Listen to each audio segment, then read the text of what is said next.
Voilà, nous sommes arrivés devant San Zénon avec le beau sourire d'Annie, portant son sac, son appareil photo en bandoulière.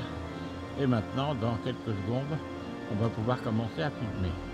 Pourquoi je fais cette pause? Tout simplement pour faire une transition avec la journée d'hier et celle d'aujourd'hui. Alors j'espère que tout sera bien pris en compte. Et maintenant, je vais arrêter pour vous présenter San Zénon. Dirigeons-nous vers la splendide porte recouverte de plaques de bronze. Sur ce polychrome, San Zénon accueille les hommages de toute la ville.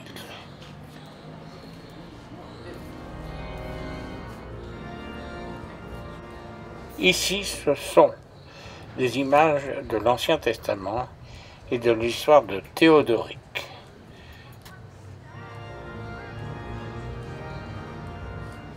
Réalisation du XIIe siècle.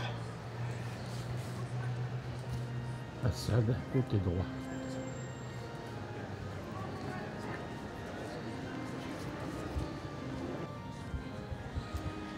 On y retrouve des épisodes du Nouveau Testament. Des combats entre autres entre des piétons et des cavaliers.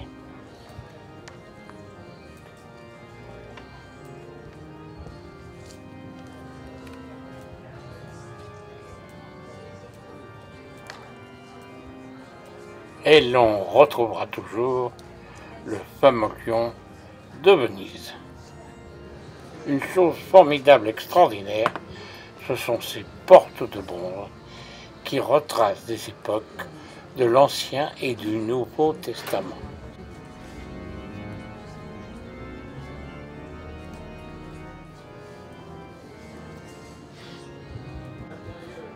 Deux maîtres différents ont fait la réalisation de ces deux portails.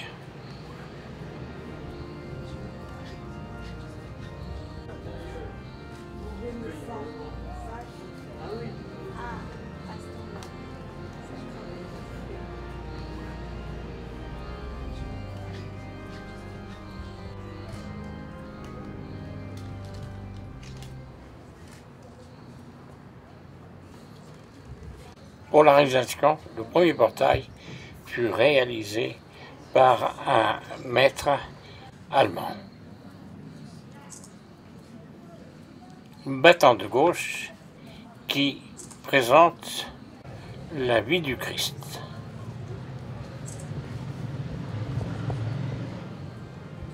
Le portail de gauche fut réalisé au XIIe siècle.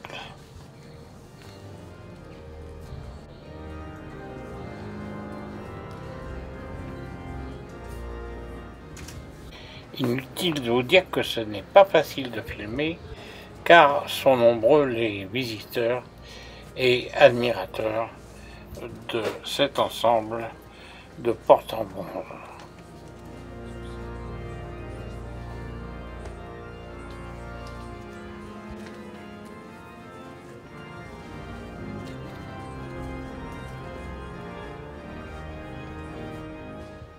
Après avoir passé par la caisse pour une somme tout à fait modique, nous pénétrons à l'intérieur et pour commencer dans la cour du monastère.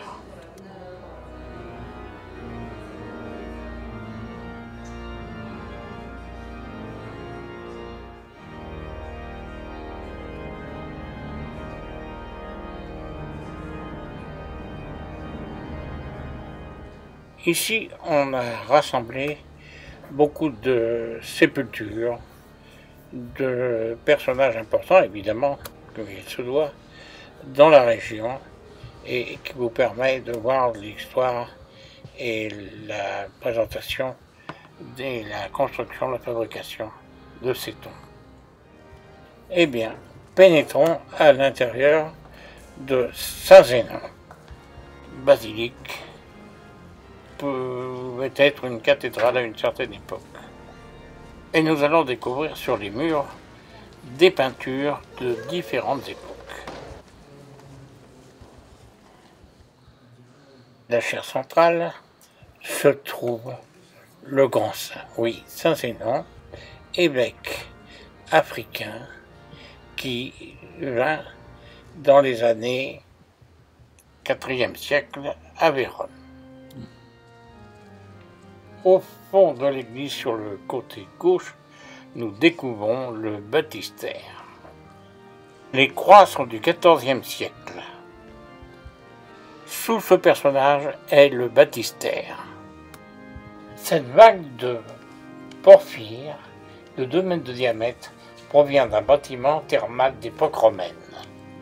Le plafond date du XIVe siècle. La rosace représente la roue de la pendule.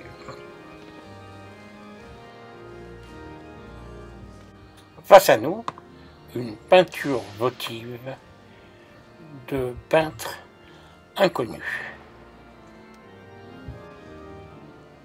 Nombreuses de ces peintures est telle qu'il est difficile de vous en donner beaucoup d'explications et de vous dire qui en étaient les auteurs. Nous semblons voir ici la présentation de l'enfant Jésus. Autel, réemploi de partie d'un potiron roman dépoli du XIIIe siècle. Sur 14-15e siècle, la Vierge à l'enfant et un ensemble des apôtres peints sur le mur. Crucifix de l'école Achicero du XIVe siècle, Saint Christophe et des pèlerins. Aussi à cet endroit, la pierre a su garder les peintures un peu abîmées autour, mais quel spectacle lorsque vous visitez et d'imaginer qu'il y a 4, 5, 6 siècles que furent créées ces peintures et directement sur de la brique recouverte d'une sorte de ciment.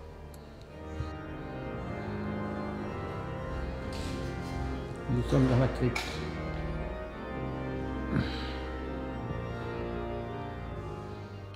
Savez-vous que si vous vous rendez à Saint-Zénon, j'essaie de vous faire quelques petits commentaires, mais il vous faut bien considérer au moins 2 à 3 heures de visite. Et si vous prenez des photos, vous avez de quoi vous régaler, comme vous pouvez en juger.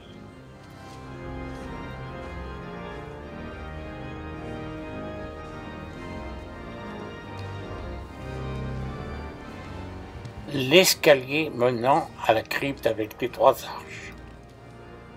Dessus, au centre, Christ, entouré de ses 12 apôtres.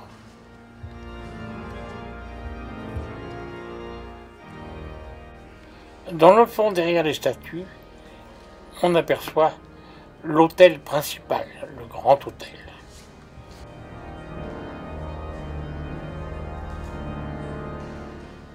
On a l'impression que ces personnages surveillent l'ensemble de la basilique et nous regardent.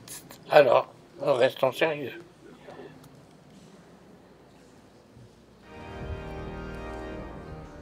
Nous retrouverons de nombreuses scènes à répétition, mais créées par des peintres différents.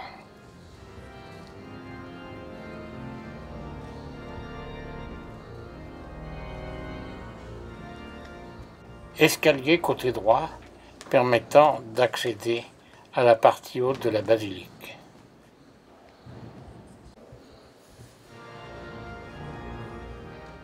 Nous retrouvons aussi Saint-Georges et la princesse qui lait le dragon en laisse que le chevalier terrasse avec sa lance.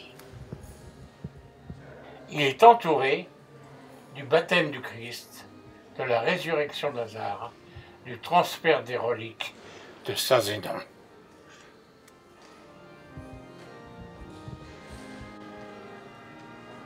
Nous sommes devant l'autel du Saint-Sacrement.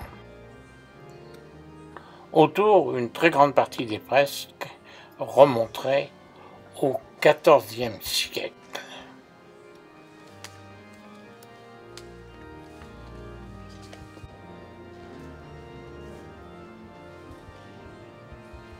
Dans ces peintures relativement anciennes, puisqu'on montrait 13e, 14e siècle, il est difficile d'en donner les auteurs, les peintres, qu'ils réalisèrent ces choses. Certaines furent peintes sur des briques fabriquées à l'époque romaine. À vous dire qu'à l'époque, de toute façon, on s'aperçoit qu'on faisait déjà de la récupération.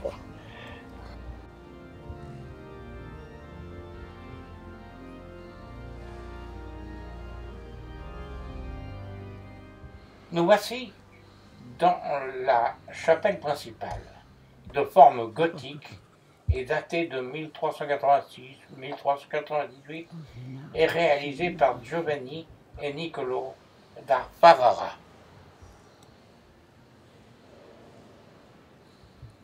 Le rétable est en bois, avec la Vierge en majesté d'Andrea Mantegna, 1457-1459, est un chef-d'œuvre de la peinture de la Renaissance de l'Italie du Nord. La table de l'autel est soutenue par 3 sarcophages d'évêques. Après le grand autel, nous repassons devant San Zeno et nous allons redescendre par la partie gauche. Et sur le mur, on retrouve encore à nouveau des peintures d'époque, toujours 14e, 15e siècle. Une porte issue de secours, si j'ose dire. Parfois, certaines colonnes sont multicentenaires et remontent à l'époque corinthienne. À nouveau la crucifixion. Après avoir fait le tour de la basilique, nous repassons devant Saint-Zénon. Et sur des briques multicentenaires, des peintures fresques du XIVe siècle dédiées à la religion et l'amour de Dieu. À cet endroit, nous découvrons la Vierge blanche. Avant de quitter la basilique, un grand salut à Saint-Zénon, évêque de couleur noire.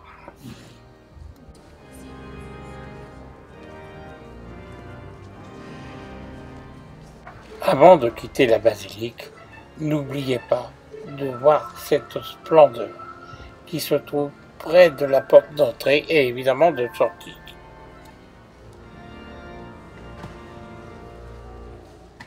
Excusez-moi, mais je m'accroche encore pour quelques secondes sur ces peintures. Au revoir et à tout à l'heure sur Sainte Anastasia.